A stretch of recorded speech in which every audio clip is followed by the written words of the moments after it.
Baik pemirsa, masih menemani Anda menjalankan ibadah puasa di bulan suci Ramadan ini. Kami melanjutkan lagi pembicaraan tentang bagaimana tetap menstabilkan harga bahan pokok menjelang Idul Fitri 2022 yang sebentar lagi. Memang tidak terasa ya Pak Mualim, Pak Dr. Firmansyah dan juga Pak Haris, bahwa ternyata kita sudah di pertengahan lebih bulan puasa dan juga menjelang Idul Fitri begitu. Dan tadi sempat disampaikan Pak Mualim dan juga narasumber yang lain bagaimana euforia masyarakat yang berbeda dan juga pembatasan-pembatasan perjalanan yang dilonggarkan itu juga menjadi salah satu euforia tersendiri bagi masyarakat yang mungkin 2 tahun belum pulang begitu. Nah, dengan euforia tersebut dan juga tetap menjaga kestabilan ekonomi, apa saja hal-hal yang masih perlu diperhatikan masyarakat menurut Pak Mualim? Kita karena masih apapun kita masih berdampingan dengan hidup dengan pandemi begitu. Silahkan. Ya. Jadi yang jelas kan begini Mbak, kita melihat kondisi yang ada di Kota Semarang ini, yang jelas bagaimana masyarakat Kota Semarang ini paling tidak saling mengingatkan bahwa apa yang disampaikan pemerintah melalui media TV, media elektronik, online dan sebagainya, kaitannya dengan bahan pokok, 9 bahan pokok itu sudah siap, istilahnya tidak akan ada kekurangan, bisa dikatakan mencukupi sampai Lebaran, bahkan sampai setelah Lebaran. Kemudian harga pun bisa terjangkau. Nah ini bagaimana masyarakat ini bisa semuanya mengetahui, tadi sampaikan oleh Pak Dr. Firman bahwa lewat media sosial dan lain sebagainya. Nah ini penting sekali, tapi yang tidak kalah pentingnya masyarakat sendiri ini sosialisasi, memberikan pengertian kepada masyarakat yang tidak tahu ya, yang tidak tahu supaya mereka tidak usah panik, tidak usah khawatir bahwa semua pemerintah ini masyarakat pasti pemerintah sudah dipikirkan, jadi sudah memikirkan masyarakat Kota Semarang ataupun warga ini bahwa tidak akan ada namanya kekurangan 9 bahan pokok. Nah ini yang penting sekali. Nah, kemudian bagi mereka yang mempunyai lebih ya, saya katakan mempunyai lebih atau mempunyai keuangan yang lebih atau finansialnya lebih, bagaimana untuk bisa subsidi. Nah, bisa subsidi bagi mereka yang kepingin menikmati mungkin daging, kepingin menikmati yang selama ini belum pernah dia rasakan. Nah inilah ya ibaratnya yang mampu belilah ya secukupnya saja dan tidak usah terlalu berlebihan. Nah, biar semuanya dirasakan sesuai dengan barang ataupun stok yang ada di pasaran. Betul, betul. Terima kasih Pak Mualim. Ke Pak Haris, apa yang disampaikan Pak Mualim tadi, di mana agar semua kebutuhan ini terjaga dan juga merata sehingga kesejahteraan masyarakat tercapai. Strategi yang telah dilakukan luar biasa dari Dinas Perindustrian maupun dari dinas-dinas lainnya, di mana membentuk tim dan juga beberapa langkah yang telah dilakukan, seperti juga pengoptimalan digitalisasi begitu. Nah, menurut Bapak sendiri melihat fenomena yang ada dan juga jelang Idul Fitri ini sendiri, apa mungkin hal-hal penting yang masih perlu diingat masyarakat dan juga perlu dilakukan sehingga masyarakat tidak tadi panik buying juga dan juga agar kebutuhan ini merata terpenuhi begitu. Silahkan. Terima kasih. Saya sedikit menanggapi apa yang disampaikan oleh Pak Dokter. Jadi memang tim kami tadi sudah menjadi masukan bagi kami bahwa akan melakukan secara gencar ya, sosialisasi terkait dengan 9 bahan pokok ini. Ya, terutama di media-media sosial Pak Dokter. Karena yang paling efektif adalah di media sosial tersebut. Terkait dengan strategi kami, memang alhamdulillah untuk Kota Semarang apa yang disampaikan oleh Pak Mualim bahwa stok bahan pangan sudah terpenuhi. Cukuplah sampai Lebaran, insya Allah cukup. Cuma apa yang ingin kami sampaikan ke warga masyarakat, bijaklah dalam membeli bahan kebutuhan pokok.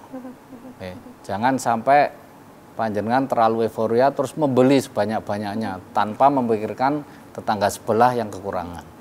Kita berharap dengan adanya dengan bijak masyarakat membeli bahan pokok, insya Allah warga masyarakat yang lain yang membutuhkan akan tercukupi. Baik. Ya, saya kira itu, Mbak. Terima kasih Pak Haris. Melanjutkan apa yang disampaikan Pak Haris, Dr. Firman, apa sebenarnya yang masih perlu diantisipasi masyarakat, Dr. Firman? Di mana tadi Dr. Firman menyebutkan bahwa sebenarnya ini cukup kompleks, di mana berbeda dari tahun sebelumnya. Tadi juga sempat disampaikan kalau tahun sebelumnya mungkin pandemi dan juga beberapa stok yang langka ya tahun lalu. Mungkin kalau sekarang mungkin ada masalah dengan harga, tetapi juga selalu dari tahun ke tahun memang ada permasalahan dengan bahan pokok dari stok maupun dari kenaikan harga. Apa menurut Dr. Firman, menurut pengamatan Dr. Firman dalam waktu dekat ini menjelang Idul Fitri yang harus diantisipasi baik dari pemerintah maupun masyarakat? Silakan. Ya. Kalau satu sisi untuk persiapan mengenai stok sudah baik, artinya sosialisasi komunikasi perlu digencarkan ya. Kemudian sisi yang lain lagi masalah keamanan, kenyamanan itu juga harus dijaga karena ini mengkaitnya kuat juga dengan aktivitas ekonomi ya. Betul. Terutama keamanan yang terkait langsung itu seperti penimbun-penimbun ini juga harus dijaga. Jadi satu sisi aparat keamanan berkoordinasi dengan pemerintah itu harus menguatkan ini juga. Jadi ini tidak boleh terlena. Kemudian sisi lain dari sisi masyarakat ya edukasi jalan terus. Artinya kita juga sama-sama mendidik masyarakat bahwa mungkin kita harus ada prioritas-prioritas ya. Karena tekanan ekonomi dari sisi pendapatan juga ada. Betul. Artinya keuangan negara juga ada kuat-kuat amat, juga harus ada prioritas, kemudian pajak yang meningkat dan itu mungkin sudah diimbangi juga dengan THR kemarin, kebijakan THR atau memberi gaji ke-13. Itu adalah sisi-sisi lain juga disiapkan pemerintah. Jadi edukasi dan lain-lain perlu dilakukan. Saya kira kalau saya sih optimis, positif sekali bahwa Lebaran ini akan baik-baik saja. Amin. Tapi kita memang tetap siaga ya. Artinya kita jangan, karena banyaknya tadi sumber tekanan terhadap harga-harga dan kelangkaan stok atau ya terutama harga-harga dan daya beli juga, itu mungkin kita memang harus lebih bekerja keras, terutama pemerintah gitu. Betul. Nah ini yang mungkin kita kuatkan saja. Artinya strateginya sama saja tapi lebih kuat gitu. Saya kira gitu, dan mudah-mudahan nanti masyarakat dalam tanda kutip mau mengerti atau mau memahami sehingga jika ada sesuatu lebih bersabar. Dan saya kira tidak hanya pemerintah aja tugasnya, tapi seluruh lapisan masyarakat, terutama mungkin pemuka masyarakat ya, betul. itu selalu mendorong dan menguatkan kita untuk terus bersikap tolong menolong dan bantu-bantu seperti yang Pak Mualim bilang, dalam artian tanda kutip saling subsidi sesama kita juga jalan terus lah. Artinya jangan sampai ada yang berlebih-lebihan sementara ada yang kekurangan, dan itu kita kuatkan apalagi dalam suasana bulan puasa Lebaran ini. Betul, saya kira betul. Itu aja, dan insya Allah lancar semua ini. Amin. Terima kasih. Untuk statement closing dari Pak Haris, mungkin apa yang ingin disampaikan kepada masyarakat khususnya ya di Kota Semarang gitu, mungkin ada beberapa hal yang masih belum sempat kita singgung. Silahkan Pak Haris. Jadi kepada warga masyarakat Kota Semarang, jangan khawatir bahwa pemerintah kota menjamin ketersediaan 9 bahan pokok menjelang Hari Raya Idul Fitri. Kemudian kami juga mengimbau kepada warga masyarakat, bijaklah dalam membelanjakan sesuatu. Ingat bahwa banyak orang yang masih membutuhkan.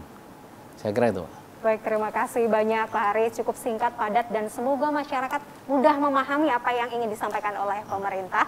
Silahkan dilanjutkan Dr. Firman, apa yang ingin disampaikan kepada masyarakat untuk meng-highlight apa yang kita bicarakan hari ini atau yang belum sempat kita singgung di dialog ini. Satu hal tadi dari sisi masyarakat sama, artinya jangan terlalu cemas, pergunakan pendapatan sebaik mungkin dengan prioritas, tetapi tetap juga berbelanja.